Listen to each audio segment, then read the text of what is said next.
Frisette et Kiki sont de vrais chefs.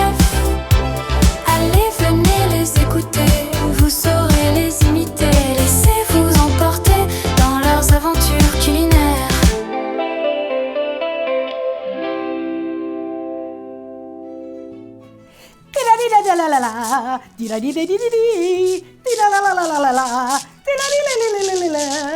Bonjour les cuistots à la maison. Hola les cuistots. Hola Kiki. Hola, tante Frisette! Hola Fafouine. Kiki, dis-le pourquoi tu as des lunettes de natation. Oh que oui, je vais le dire. Moi, là, je dois porter des lunettes de natation parce que quand je coupe des oignons, ça me fait pleurer des yeux. Et tout à l'heure, on a coupé des oignons. Par chance que j'avais mes lunettes, tante Frisette. Tu peux maintenant les enlever. C'est correct. C'est correct, tu peux les enlever parce qu'ils sont déjà coupés. Il va nous rester à assembler nos tortillas aujourd'hui.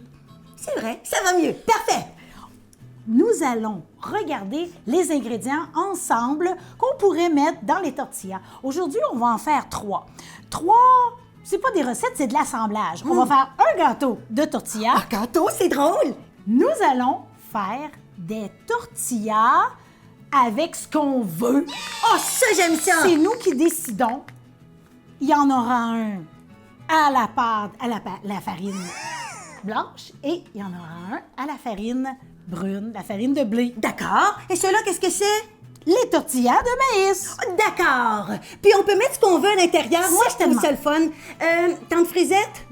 Dans ma belle cuisine, olé! Il y a du maïs par-ci. Il y a des tortillas de maïs par là. Il y a des tomates par-ci. Il y a de la salsa par là. Il y a du poulet par-ci. Il y a du bœuf par là. Oh, il y a de la salade par-ci. Oh, il y a de la coriandre par là. Ah, il y a des oignons par-ci.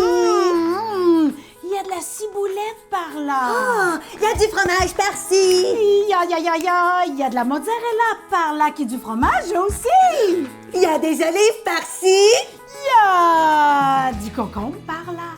Oh, tu vois, on a plein de choses qu'on peut mettre. Mais on a oublié, il y a du piment par-ci. Il y a des poivrons par là. Ah, mais c'est quoi la différence, tante Frisette? Je vois, c'est la même chose, des piments, poivrons, non? Les poivrons jaunes, les poivrons rouges, les poivrons oranges, c'est doux, c'est même sucré un peu. Mais ça, c'est un piment et c'est très piquant. C'est piquant? Oh oui. Ouah, moi, je suis sûre que je suis capable de croquer un... Moi, je t'ai dit de laisser faire. Ah, Je pense qu'aujourd'hui, tu vas préférer goûter au poivron. Commençons par le gâteau de tortilla. Oh que oui, les gâteaux, ça va être bon. Je commence avec les tortillas de maïs. Il y en a des grands, il y a des petits. J'en prends des petits aujourd'hui. D'accord. Toi, tu t'occupes de la mozzarella. Moi, je m'occupe de la salsa. La salsa qui est faite avec des tomates. D'accord. Et des épices. Voilà, j'étape. Donc là, je mets un peu de fromage. Et voilà, on dirait une petite pizza. Est-ce qu'on met un petit peu de poivron? Oh oui, oui, parce qu'on mettra pas de piment, parce que ceux-là sont plus forts, sont plus épicés, plus forts, Plus piquant. plus piquants. Continuons avec une autre tortilla. D'accord. La salsa. Ça va faire vraiment un beau gâteau. Un gâteau mexicain. Du fromage. Alors, le fromage nous sert à faire coller. C'est bien important d'en mettre chaque étage, Kiki. Ça tombe bien, j'aime beaucoup le fromage. Tant mieux. J'ai mis des poivrons. Je pourrais ajouter un petit peu d'olive. Oh oui. On continue avec une autre tortilla de salsa. La. De Je sais que c'est ça. rendu à mon tour. Du On fromage. continue. On continue avec un petit peu de maïs. Ah oui. Moi, j'appelle ça des fois du blé d'Inde. C'est vrai, il y en a qui disent ça. Je continue avec un étage de tortilla. Hey, ça commence à être un beau gâteau. Continuons avec la salsa. Ok, oui. À ton tour. Est-ce que je pourrais, avant de mettre du fromage, est-ce que je peux choisir, moi, l'ingrédient à mettre à l'intérieur? Certainement. J'aime beaucoup le concombre. Moi, je mettrais du concombre. Ça, c'est du zucchini, les amis. Mais non, c'est un concombre, tante On va voir si Frisette. je coupe au milieu. La différence, regarde. Oui, mais ça ressemble, je trouve, à un concombre. Regardez à la maison. Ah,